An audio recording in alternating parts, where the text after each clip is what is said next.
Hello viewers, আজকে আমরা এসেছি প্যারিস থেকে 50 কিলোমিটার দূরে একটি থাইল্যান্ডের প্যাগোডায়। একটু পাশে এসে সবাই বসেছি, যেমন খানা দানার পর্ব চলমান। বেড়াতে যাই, এই ঘেঁষের চুলা আমাদের সাথে থাকে, খোলা আকাশের নিচে সাথে সৌভাগ্যক্রমে সুইদদের সাথেও দেখা। যেমনটা আপনাদের বলেছিলাম, 13 একর বিশিষ্ট তাপসদাতা বৌদ্ধ ধর্মের যেটা প্রতীক।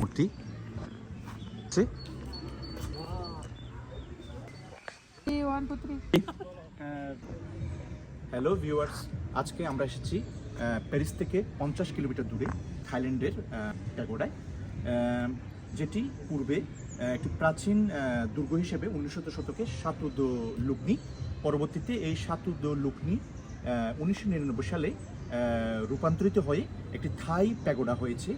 তো প্রায় 13 একর জায়গা জুড়ে এই থাই বিহারটি বিস্তৃত। তো আপনারা দেখতে পাচ্ছেন এখানে অসংখ্য সারি সারি বৌদ্ধ মূর্তি।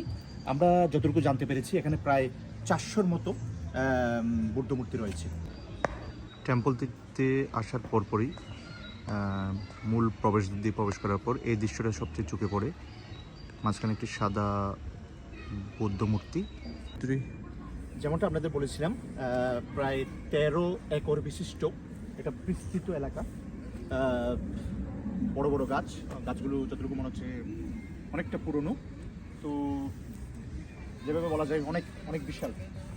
এদিকে সারি সারি বুদ্ধ মূর্তি, সব কিছু বিশাল।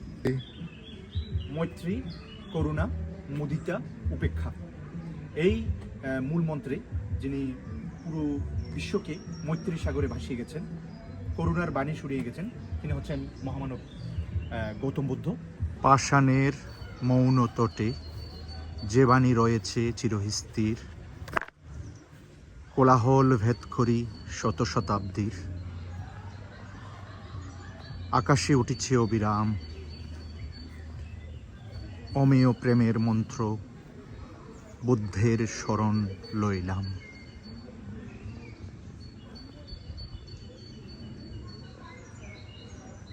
অসাধারণ একটি পরিবেশ।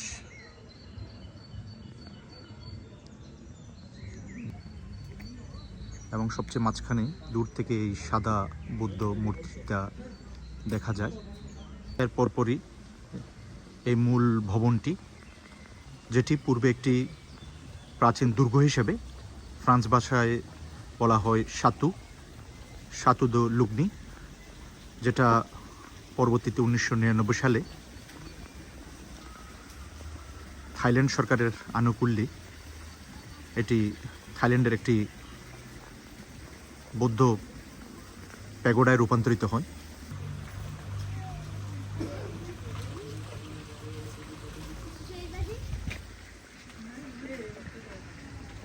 মূল ভবনের সামনে একটা বুদ্ধ মূর্তি।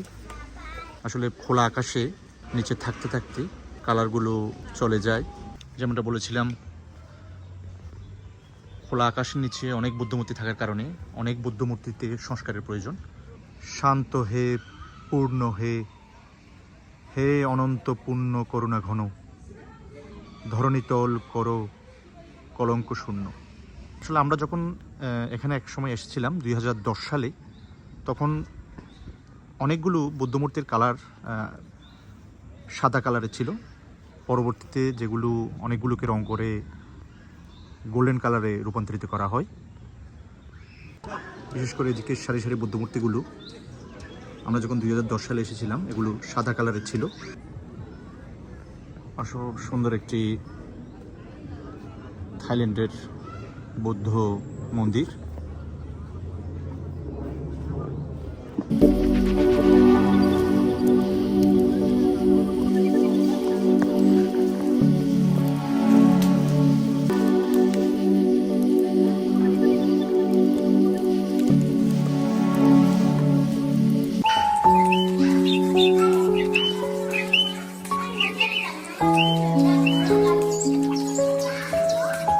বরাবর মতো রিপন্দা প্রায় যতটা ঘুরতে যাই রিপন্দা প্রায় সময় থাকে।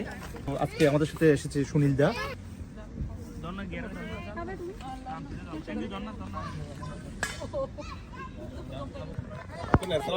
আমাদের প্রমোদ,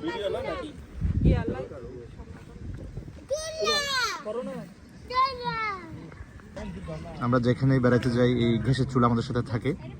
এটা হচ্ছে বিপদের সঙ্গী, অর্থাৎ যাতে ঠান্ডা খাবার খেতে না হয়।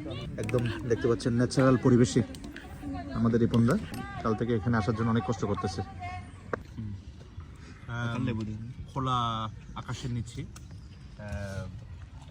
খানা দানা করার মজাই আলাদা। তো আমরা সবাই বসে একসাথে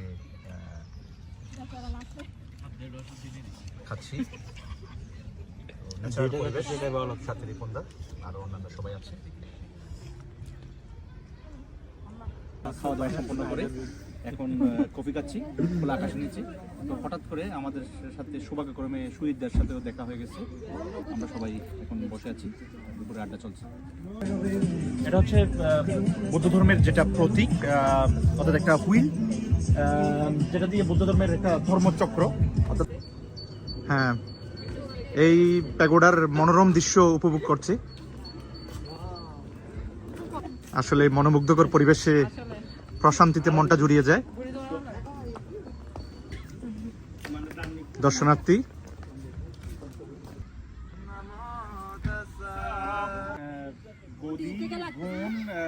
দিদিদের সাথে বসে আছি। ভালো থাকুন, সুস্থ থাকুন, পৃথিবীটা মানুষের হোক, আসুন মৈত্রী ছড়াই।